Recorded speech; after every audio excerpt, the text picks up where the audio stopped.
অভিষেক বন্দ্যোপাধ্যায়ের কপ্টারে না, হেমন্ত সোরেনের কপ্টারে রওনা দিলেন অভিষেক বন্দ্যোপাধ্যায় এবং তারপর ঝাড়খণ্ডের মুখ্যমন্ত্রীর কপ্টারে তারাপীঠ গেলেন অভিষেক বন্দ্যোপাধ্যায়। অভিষেক বন্দ্যোপাধ্যায়ের হেলিকপ্টারকে ওড়ার অনুমতি দেয়নি ডিজিসিএ। অনুমতি না পেয়ে হেমন্ত সোরেনের কপ্টারেই রওনা দিয়েছেন অভিষেক বন্দ্যোপাধ্যায়। দাবি করেছেন তৃণমূলের সর্বভারতীয় সাধারণ সম্পাদক যে হেমন্ত সোরেনের কপ্টারে চেপে তাকে যেতে হলো। ভোট ঘোষণার আগেই বিরোধীদের চক্রান্ত, এতে আরো জেদ বাড়ে। কি বলেছেন অভিষেক বন্দ্যোপাধ্যায়?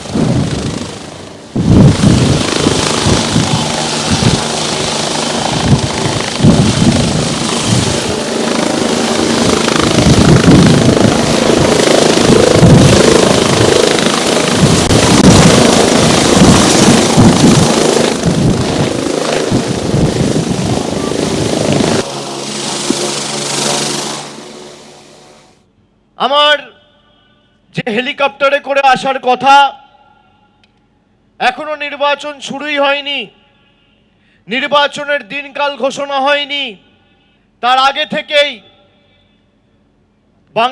বাংলা বিরোধী এবং জমিদারদের চক্রান্ত।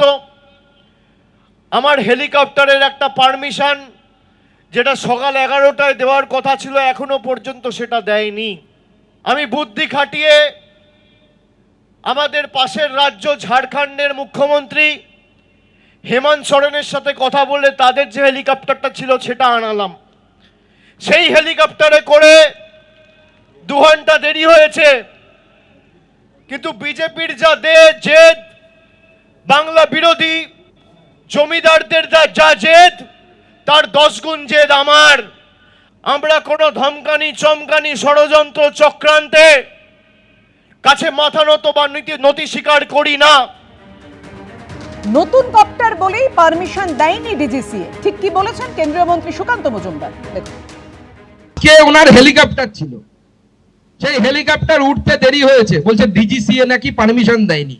ডিজিসিএ মানে হচ্ছে ভারত সরকারের যে সংস্থা, যে কোন ফ্লাইট কোথায় যাবে, হেলিকপ্টার কোথায় যাবে, তার পারমিশন দেয়। তা আমি ভাবলাম দিল্লিতে খবর নিই।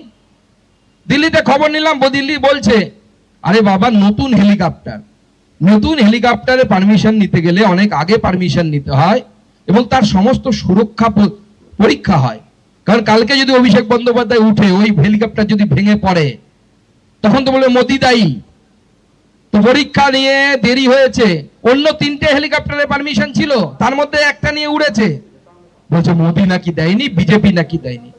আরে তৃণমূলের অভিষেক ব্যানার্জির যা অবস্থা, এরপরে তো বলবে সকালবেলা উঠে পেট পরিষ্কার হয়নি, মোদির জন্য হয়নি, বিজেপির জন্য হয়নি। এবিপি আনন্দ, এগিয়ে থাকে, এগিয়ে রাখে।